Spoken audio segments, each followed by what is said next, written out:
Welcome to the Starter Girls podcast, the show dedicated to the Starter Girl. She's an achiever, she's a creator, she's a magic maker, she's a dreamer, and she is doing all the things.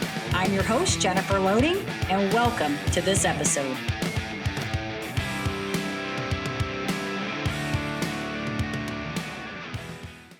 All right, here we are. Welcome to another episode of the Starter Girls podcast. I'm your host, Jennifer Loading, and I'm so excited about my guest today. This is going to be so much fun, and I love her energy and just how she shows up, and so I think you guys are going to be in for a treat. She says that how we choose to show up hands over the keys to a happier, more effective, balanced life. Every day we have a choice. Do we just show up improvising as we go, phoning in our intentions? Do we truly show up living decisive moments with intent? Or are we barely there, struggling to show up at all? So Marcy Axelrod is a visionary leader, award-winning author, TV contributor, a 2-time TEDx speaker, and management consultant. Her approaches have been tested and proven through projects with some of the world's largest high-tech companies, think HP and Cisco. With a background on Wall Street and in Silicon Valley, Marcy's work has been highly praised by professors at Harvard, Yale, Columbia, and Cornell. So welcome to the show, Marcy. I am so excited to chat with you today. Jennifer, thanks so much for having me. It's really great to be with you. This is going to be so much fun because we got to talk a few minutes before you came on here. And I just love how you are showing up right now. The hat, the glasses, you got it all going on.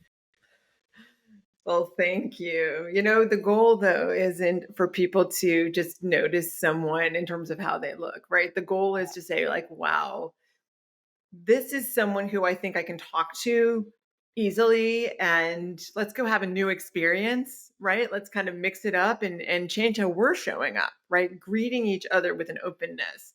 That's why I wear the hat and have the shiny gold glasses.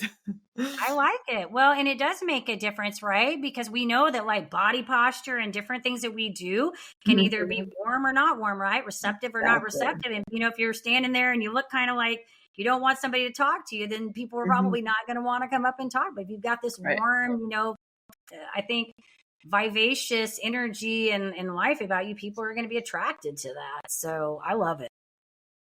Well, thank you. So, all right. So let's get this thing started. I know we got so much to talk about today. I mean, we already spent a few minutes before we did this episode. So I know we have just a lot to talk about. And I know our people are going to just really love this and be in for a treat. So I want to talk a little bit about who Marcy is, what you're doing, and kind of what brought you to this place. Sure. So what I'm doing, I mean, you know, when I was 6 years old, I lost the ability to speak. I started to stutter due to just, you know, a lot of strong voices in the household. You kind of had to fight to say anything, plus the genetic predisposition, right? There's always a number of things that bring us to who we are. And not being able to show up as I chose led me to observe what was going on. And, you know, when you're 6, what happens, right? Like you've got the confident kids and the bullies and the scaredy cats. And I just noticed there, you know, we can choose how we show up, yet so many people aren't. Why are we doing what we do? And that led me to a lifetime of studying psychology and neuroscience and evolutionary biology and really just learning from my parents the lessons that I learned. They are physicians, and they were so dedicated every moment of every day to absolutely showing up as best they could for their patients and the families of those patients, and frankly, the lives in front of those patients. My mother is a pediatrician. My father works in nuclear medicine, where you can kind of, you know, drink something radioactive and see it on a scan. Right. And that just left me feeling, okay, I matter. We all have a choice in how we show up. And yet this third point of so many of us aren't actually making a choice, and we're showing up in a way that impacts the world in a negative way. We're not who we really could be. So that's the answer to why I do what I do. I like it. I like it. So let's talk about that, because I know you've got a lot to talk about. And I know we're talking, like I said before this, about different things. This whole idea of showing up, because you talked about so many people not really showing up and being intentional. Yeah, yeah. I mean, I really had to like limit the front of the book. I mean, let's just look at how the world is showing up. The world is showing up, we've never had the mental health issues that we have. And by the way, just calling it mental health makes no sense. Like, is our mind different from our body? Like, does anyone believe that? Right. Right? I mean, there's all this information now about how the gut is really the second brain, and eating the right things, eating things quote from the earth, right? Not stuff that we've processed and built out of who knows what, can do anything from reduce Alzheimer's and dementia to giving us the mood boost that we all need. We have violence in the world. We have, just people not being happy, feeling a lack of purpose. So, anyway, the symptoms of this, which by the way are playing out in the environment, they're playing out in the poly crisis, if you use that word, the lack of clean air, lack of clean water, all of that. This is really the result of how we're choosing to show up. So let's really dive into what that is. The bottom line is that we have a choice each moment how we attend to our world. And what do I mean by attend? Well, our brain has two parts. And the key question is why? It's because we're designed to pay two different types of attention. When we evolved out in nature, we needed to do two different things. We needed to feed ourselves, but we also needed to manage to not be someone else's lunch, that tiger there, right? Right. How do we do that? The first type of attention recognizes, Jennifer, there's a berry on the bush over there. It's a teeny berry and it's on the bush, and I'm going to go and get it. And I know exactly what it is. It's not going to harm me. This is a good thing. I'm going to forget about everything else that's going on. I'm going to take my two little fingers on my right hand and I'm going to go grab it and get it. And a lot of us still pay that type of attention far more than we should, because what it does is it narrows in on something. It lets us be effective, but it's a manipulative way of doing things. It says, I need that. I'm going to power over it. By the way, I'm not going to at all look at the beauty of the sun that's shining on it. And that's just a beautiful thing. And look at the color of the blue. No, I know exactly what it is. I'm going to get something done. I'm going to control it. And that's all that matters. Right. But if that's all we had, and that's our left hemisphere, but by the way, this work was really brought to the fore by Dr. Ian McGilchrist recently. He also talks about this, but it's really crucial as a foundation of how we show up. The other part of our brain that can surveil and say, you know what, there may be a predator right over there, and I need to think about that first and be safe. That part of our brain, Jennifer, that's the one that leads me to feel the intensity of your interest. And it leads me to shift my tone into one of care and connectedness. And this is the one that sways with the music and understands the poetry. This is the one that leads us, Jennifer, to be human to human. This is the type of attention from our right hemisphere only that leads us to have the impact on the world and on our children and on our health that we truly strive for. This is the one that is the human aspect of us instead of the animal aspect. And this is the one that recognizes that the time on our tech is not what's going to be engraved on our gravestone. That's part of our legacy, Right. right? So what we need to do more when we think about how we show up is recognize not to be the human doings on the left hemisphere only, but to pause, to do the breathing that we've all been hearing about, to step back, look around, and be able to switch our attention. And it can really be that fast. You just take a single deep breath, you step back, you look up, and you can switch how you are showing up. And that's when you have the agency to make that choice, right? There are three levels of showing up, right? My 20 years of research shows that most of us do what I call just show up, right? Which is level 2. There's 1, 2, and 3. Barely there. I think it speaks for itself. Level 1, just showing up, which 80% of us do 80% of the time. That's when we're moving through, we're multitasking, we're just getting stuff done. That is level 2, just showing up. And I think that it's fine to do obviously part of the time, But Right. all the poly crisis we have going on in the world, Jennifer, it's because we're just showing up level 2 way too often. And then level 3 is when we're really who we want to be. This is when we're showing Mm. care. It's when we're feeling what someone else is going through. We're human to human. It is when we manage and lead, not by rewards and sticks. It's when we show up and say, tell me what's going on with you, right? So that I can support you in a better way. I can get out of your way and give you the resources that you need to truly show up to your role. That's how you lead. And that's kind of a level 3 truly showing up approach. I love it. There's so much to that, Marcy. I was thinking while you were talking, my brain is just going. This is what I do. Like as a podcast host, I have to listen to everything you guys are saying, and I'm like trying to think of what I'm talking. But I'm listening to what you're saying. I'm like, oh my gosh, I just had this conversation with my husband yesterday about how majority of the world just really survives. Like you meet those few people that show up and are intentionally living life and they care. And it's like, when I think about all these people that come on my show, I was talking about let's take an example. On the last episode I did, I had a mental health crisis gal come on. She, 4-time survivor of suicide within her family. She's a grief counselor, does all this stuff. And we were talking about, when you just say to somebody, like, I know how you feel, and how in some ways people are trying to do that to connect, but they really end up getting what they don't want because they're not really being necessarily human there. And they're kind of doing the thing they don't want because they're invalidating the other person by saying, I know how you feel. When really, if they were just being human and holding space and sitting down and saying, tell me what you're going through. How can I show up? How can I help you get through this? Or do you need me just to sit here and listen? That's Right. what you're talking about when you say showing up and being human.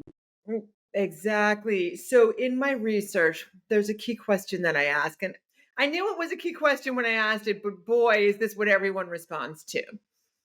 I asked, and I do surveys every 6 months, right? So I'm really got the pulse of, how are people choosing to show up now versus last year.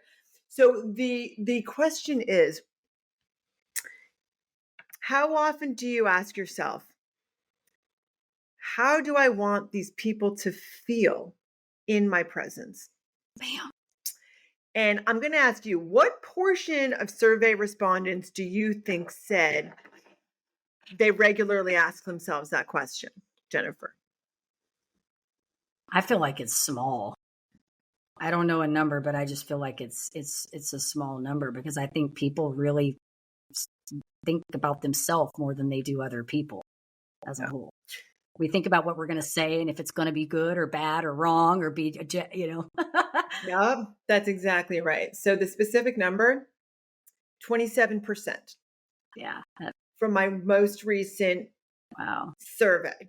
27% of people said that they regularly ask themselves the question, how do I want these people to feel in my presence? Mm-hmm. What would the world be like if before we walked into a meeting, before we greeted our spouse, our kids, our colleagues, people at the grocery store, how would we behave differently if we asked ourselves, how do I want this person to feel in my presence? What we're doing right there is we're switching from our left hemisphere get it done mode into our right Mm-hmm. human to human mode. Mm-hmm. And you know what? Our countenance shifts, the way we stand, the way we breathe, the way we hold ourselves. And then we're far more likely to be eye to eye. And Mm-hmm. we're now looking at a human being. We're not looking at an object. Right. And we both feel a moment of meaning, even if it's a stranger for a moment. And then we carry it with us, kind of like meditation. It builds, it builds, it builds, right? Mm-hmm. You don't meditate now for the next hour. You meditate now because it's going to impact you in 3 days and 5 days and next week, and it builds. Right. Choosing to truly show up is like that. It builds, it builds. And what starts to happen is we notice different things. So instead of today being just like yesterday, we start to have different thoughts. Mhm. You see something that's different, and then you have a different thought, and it changes everything. You might even walk outside and take a walk that you wouldn't have taken. You will use different words. You might choose different food. You buy something different at the grocery store. Maybe you say, I don't need to buy that. This isn't making me happy. Um, Something else you said is really important because showing up has many layers of depth. People don't know, like we throw the phrase around, but like we don't really know what it means. No one Right. has it. 'Cause in speeches, when I say I'm going to go around and I want everyone to answer the question, what does the phrase "show up" mean to you? Oh my goodness, everyone has something slightly different to say, and Wow. sometimes they're very different. For some Ah, people, it's just getting off the couch and walking in. For other people, it's absolutely doing your best. And what this really proves, Jennifer, and I love this statistic from out of the University of Texas recently. It was statistics about how often is someone understanding what you're trying to say with the same words, right? And it turns out that about 70% of the time when someone doesn't know you, you say X and they interpret Y. And showing up is exactly like this. And even with family members who you interact with every day, there's about a 50% likelihood that what they internalize and what you say are different things. So we aren't getting this right. So let yeah. me just explain what is showing up. There are three levels to it. Because guess what? We're not just selves. We're within a situation all the time. Even if we're in bed or reading a book or on our phone, we are interacting with something or someone and they with us. And that is an active, alive, reverberative process. So that's our situation member role. But we're also members of something larger, and it's irrefutable. We've always been this way. We are selves within situations, our second role, and members of something larger, a society, a religion, a family, a school, a company, whatever. But we live, when I ask people to draw a pie chart Mhm. and I say, allocate, how often are you attentionally present? Not just intentionally, but attentionally. Do you give attention to which role you're in? And people kind of default to like they put a line down the middle and they say, well, I'm kind of half in my self role. And maybe I'm, 25% in my situation role because I really try to be present there. And I'm like, maybe another 25% of the time I recognize that I'm part of something bigger because like when I post something, it's out there. Oh my goodness.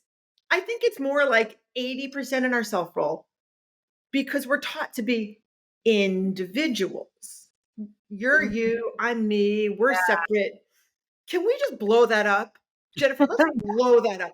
We are far more all individuals than we are in like, let me ask you, are all the skills and knowledge that you need to succeed inside yourself? I don't I don't know. I think we you need other people to get what you need done. And we wouldn't have survived without other Yeah. people. Yeah. We like humans No. don't survive alone. We Yeah. survive for a number of like basically because we were able to coordinate our action. I mean, you give Right. us stone tools against a mastodon, like good luck. No human Yeah. survive. You need stone tools and coordinated action Right. to be Right. able to survive. We are social beings. So in the book, and I've actually trademarked the term all intelligence, and I use the word all individual because we are always the product of the conditioning of our society. Right. We only dress the way we do and wear makeup the way we do and walk the way we do and speak the way we do because society has taught us to do that.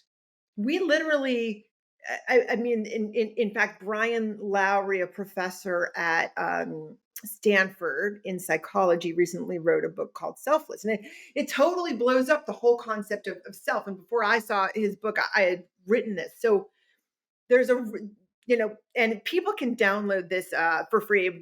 It's part one of my book. It's on my website, choose2showup.com. But the Okay. point is, let's actually think about showing up. We are in 3 roles at all times. And each role, it's really important to understand, what does it mean to be a self? It turns out our mirror should far more be facing outward about how is society causing me to do what I do? And what do I think about that?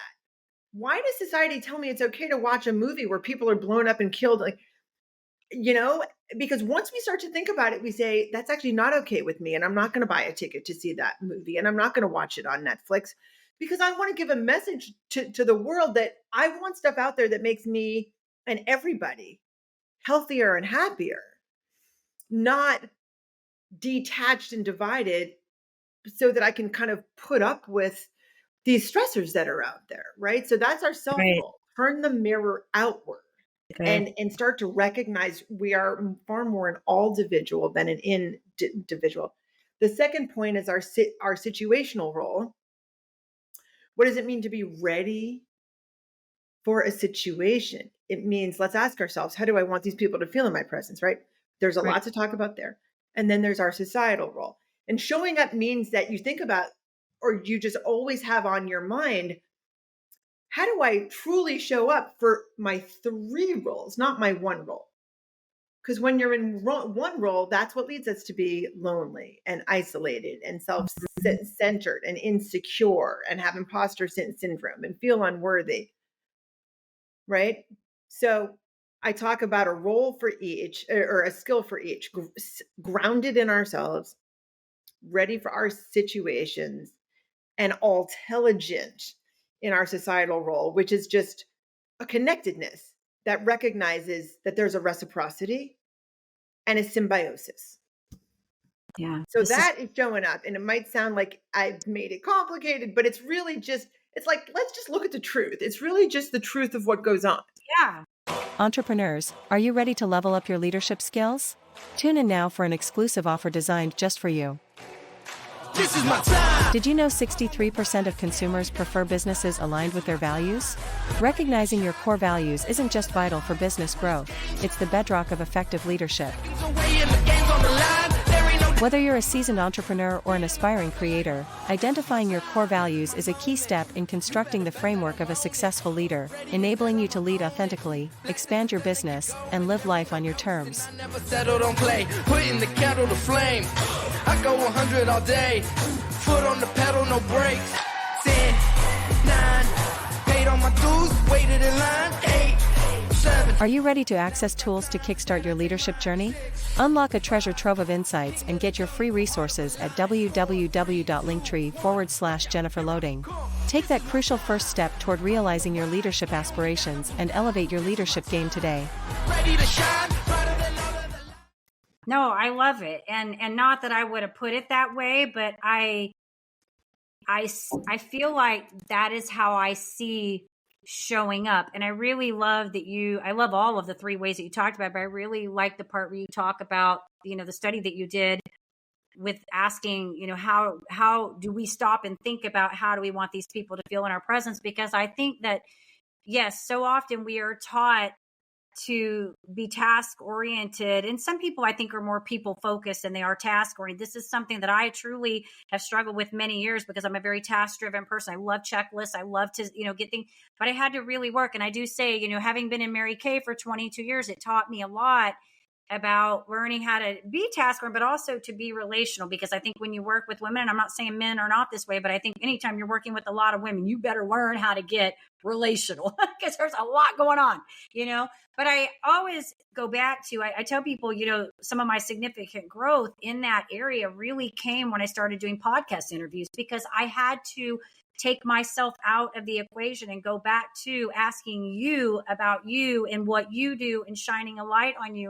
And it's so funny because now, I'm not saying I'm perfect at this, but I do say a lot of times I do go into situations and I think, if I do this behavior or I say this thing, how is that other person going to feel if I do this? And is that the outcome that I want at the end of this? And so I think And the best way I heard this, and you'll probably get it, is this whole subject object shift, pulling myself out of the equation. I always think of it like a video game. Like I'm the person in the game, and then on the outside, I'm the controller that's controlling that person. And what do I want that game to look like when I'm with somebody?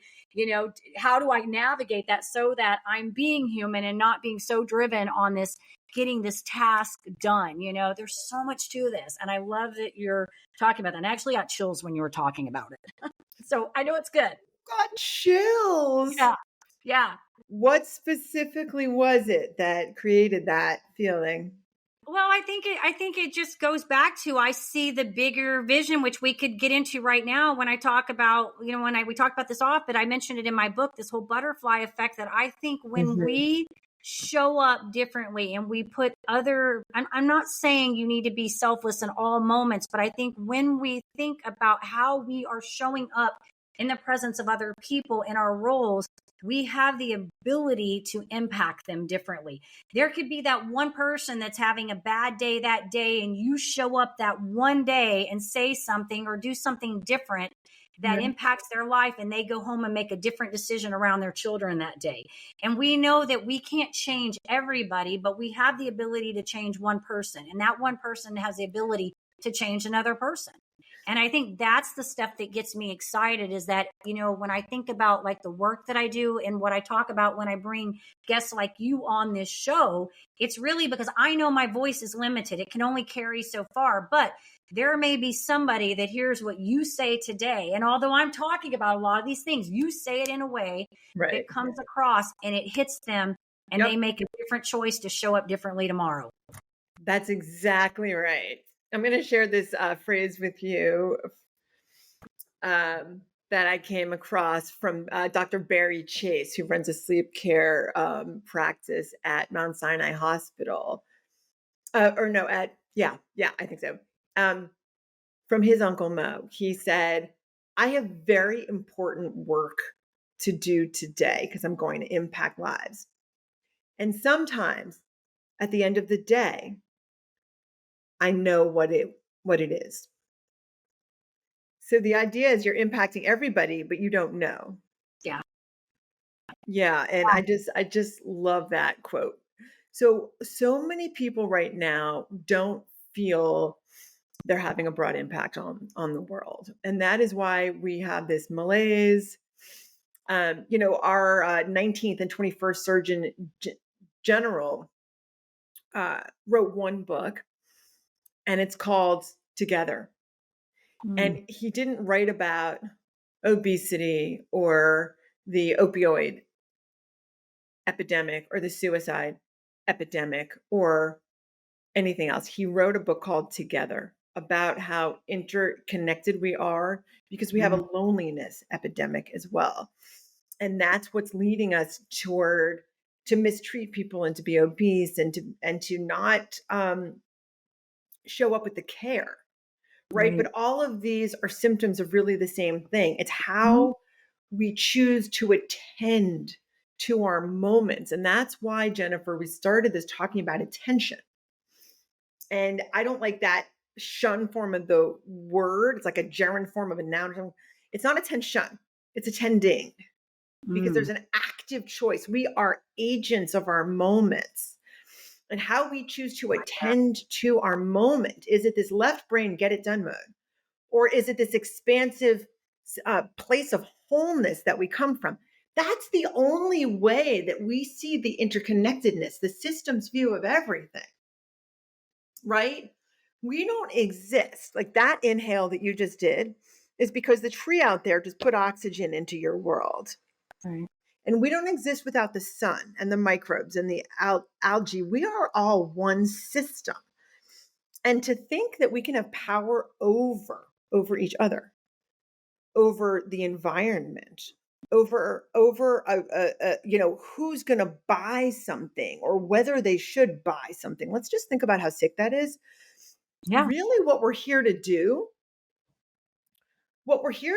is help each other and care for each other. And that's how we make this world healthy.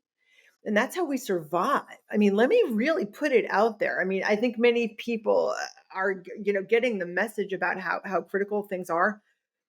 there's a group in, I believe it's Norway, that devised the 9 boundaries of the planet that we all need to survive. And it's things like healthy air and healthy water. We have surpassed 6 of the 9 planetary boundaries already. We don't have healthy water.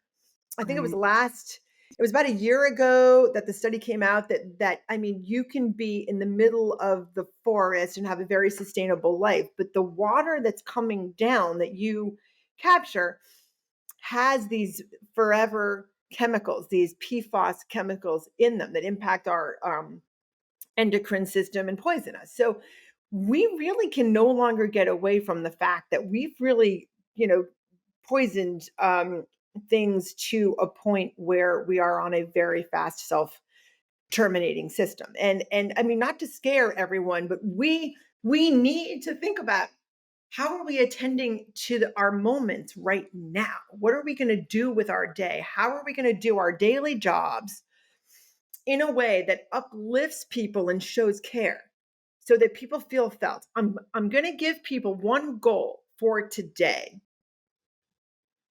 As a result of hearing this, what I want you to do is notice that there's one person in your life who, because of interacting with you, feels felt. And how do you know when someone feels felt? There's going to be a certain energy that they give back to you. And it's going to be because of a certain energy that you show up with. You will probably be using your right hemisphere because that's the only way where we feel connected. And you're basically going to be showing care. And they're going to be feeling felt. And their eyes looking at you are going to be there with you for an extra second, and you're going to notice that. And then you're going to know, I heard Marcy this morning on Jennifer's show, and I just did it. It's good. It's good. And that is going to be a meaningful moment in your day that you never forget. And when you've talked to somebody and had that moment, like when it doesn't even matter. I've said this before. Sometimes that just that showing that you care and being heard doesn't mean anybody's even solving a problem. It's just being heard, right? That connection. And it can make such the difference in a situation. There's so much to this, Marcy. Like I love this. I love what you're doing. I love what you're talking about. It's deep. And you touched upon even talking about obesity and those things like that. I always talk about this. It's like we get so hung up on these superficial things. It's like, let's teach somebody how to diet. It doesn't matter if you teach them how to diet. They're not going to hold it. It doesn't matter. It's larger than that. It's how if they're not showing up intentionally, the diet doesn't matter. And it's everything in our lives are this way. Our relationships, our finances, everything is this way. And that's why I told you before we even got on the show, it's like, when you see this stuff, you can't turn back. Interesting. When the whole pandemic started, and not to get on the whole pandemic talk, but I took this sociology course and I didn't care about getting credit for the course. I'd taken sociology in college. It was just another sociology course I wanted to take. But the reason I did it is because I wanted to understand why people were behaving the way they were behaving during the pandemic, why people were acting so crazy. And I was trying to wrap my mind around all of that. And because they were no longer living in the human space. They were living in the reptilian. They were in fight or flight, survival, task-oriented. People were no longer people anymore. They were becoming objects. And I think this goes into everything we do in our lives every single day. And I can tell even in dialogue with people, it's so crazy because I think context matters. I can listen to people. I can watch people. And I don't want to say I'm an expert at it, but I can gather a lot of information just sitting in a room with somebody for a few minutes where they're at in terms of kind of thinking. And I know what I need to do in that situation. And so it's good. I love the work that you're doing because I think it is so important. Well, I just want to say, Jennifer, that what you're saying really matters. Thank you so much. And, just to pick up on what you said, right? The dieting, the habits, all of those things, the way that we're approaching improving our lives and the lives of others is often fractured and small. And what showing up is about is it broadens our lens so that we see the deeper aspects of how we relate to ourselves, to others, and to the world. And then all of a sudden, you don't have to worry about, quote, having the motivation to not put that extra bite of food in your mouth because you don't want it in the first place. And it's not even there. And you don't buy the stuff at the store. Why?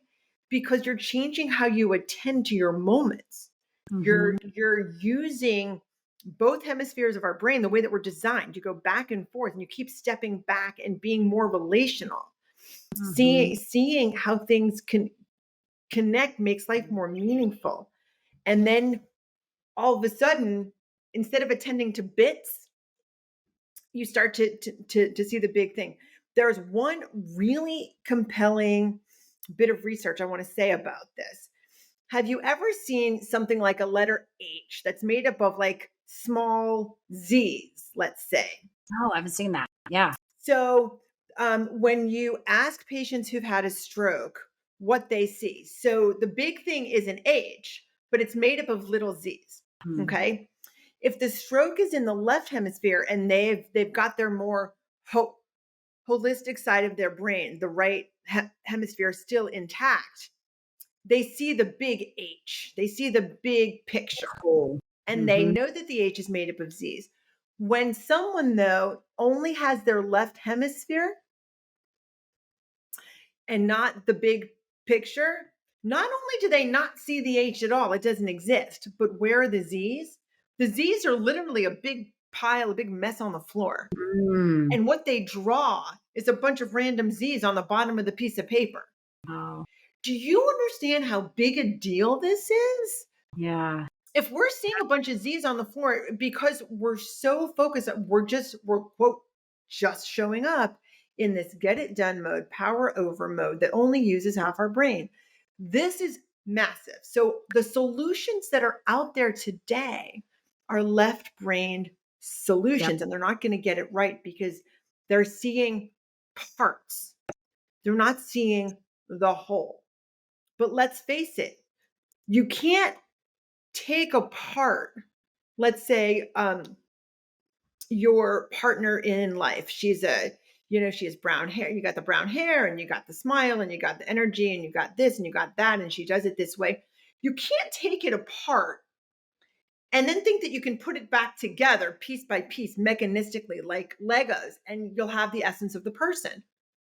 You just don't. The essence of the person only lives in that connectedness, that wholeness that we only experience when we step back, reset our nervous system, and choose, how are we showing up to this moment? Otherwise, you're an object. You're not a human. And by the way, it's not a subject object division. It's an object human division. Right. And that's, I like it. So I'm going to stop there. But really what I'm saying is let's just step back and see the picture of ourselves across time. By the way, not being able to diet effectively is because there's a short-term gain at the expense of a long-term benefit. But if you see yourself across time, you aren't there for the one marshmallow. You're there for the delayed gratification too. Once you see things across time, that's part of showing up, right? And it's part of readiness for the situation. I talk about that in our situational role. But all of a sudden, you aren't struggling with the same day-to-day task-focused activities anymore. Yeah, no, I love it. And I think that, I think that's what's really good about what you're doing is that you're able to put this into words. And I think that's so hard for a lot of people because this is an area where sometimes I get frustrated because I see the big picture in pretty much everything. It's very seldom that I get hung up in the weeds of something. And I can look at something and some, like clients will come to me and they'll usually have a specific thing they want to address. And I'm always like, it's a lot bigger than us addressing that one marketing hack or that one diet trick. I mean, there's more to this because something you said a few minutes ago, and I know we've got to wrap this up here, but I do want to mention this because I think, when I hear you talk about all this, what it keeps coming into mind is that when you're coming from a place of being human, as you're putting it, I say being relational, whatever that looks like, you're in a happier flow state, which really means that you're going to be more tolerant. You're going to be more accepting. You're going to be more in flow, and you're just, that's going to in itself allow you to show up differently. So when you talked about making those choices with dieting, I've talked about this all the time. When you show up differently, you no longer want those things. For years, I talked about, even though I taught exercise for a long time, I've never really ate good. And then I ended up doing keto for 2 years. And it was very, very hard in the beginning because I went from eating a regular, what I call Western diet, which is not healthy by any stretch. And then I went into doing keto hardcore, and I'm talking hardcore restrictive. I didn't cheat a day for 2 years. I did it hardcore because I wanted to heal my body, and the pain that I was going through was worth that sacrifice. But now it's funny because, I went from being this person that if I wanted to eat a thing of Oreos, I was just going to eat them. Right. I don't have that problem anymore. It's like, I want an Oreo. I'll eat an Oreo. I'm not going to buy a bag of Oreo. Even if I did, I'm probably not going to eat the whole bag or the whole package. I don't care. I'm in control of that. And I don't feel the need to even have a problem with it anymore. So when I worked on really looking at, like I told you, I'm able to see the big picture, but also how I show up differently. The other things started flowing more freely for me, and they're not really, I guess, necessarily problems any longer. So I think what you're saying, there's all this, it is big, and it's not about these little tedious hacks and habits that we're doing. I mean, I guess you need those sometimes, but when you're able to see that larger picture, then those things become easier for you. They're no longer tasks. Yes. I mean, they disappear because the problems that we have are because of how are responding to how we are choosing to attend to the world. So when we just show up, the problems that we have are just show up problems. If we show up, if we do what I call level 3, truly show up, which I explain how to do in the book, the gifts and challenges that we have are truly show up gifts and challenges. So it's a whole different set, and it's a meaningful set. It's about relating to people in a deeper way. And then we start to heal. And we heal our bodies, we heal our minds, we heal our relationships, we heal, the challenges that we have because we're not just showing up. So those issues kind of dissipate. Yeah. Oh, I love it, Marcy. And I have a feeling that we're going to probably have to get you back on another time to extend. I want your book. I want to read your book now. You sold me on your book without selling me on your book because I want to read it because I love your work. I love what you're doing. And I had checked you out before you came on here. So just know I'd already looked into all your stuff before that. Loved what you were doing before that, but I love you more now because I like your personality and your energy. So our audience is probably going to want to check this out. I have a feeling this is going to be something people are going to be like, because when we start talking psychology and human behavior and all of those things, I think it's just an area that people really, grab onto. So if our audience wants to get in touch with you, learn more about your work, find the book, where do we want to send them? Just, choosetoshow.com. Okay. And you can download part 1 of my book for free. I would actually prefer that people just hit the contact button and contact me because I want to make sure I send you the latest version. Yeah.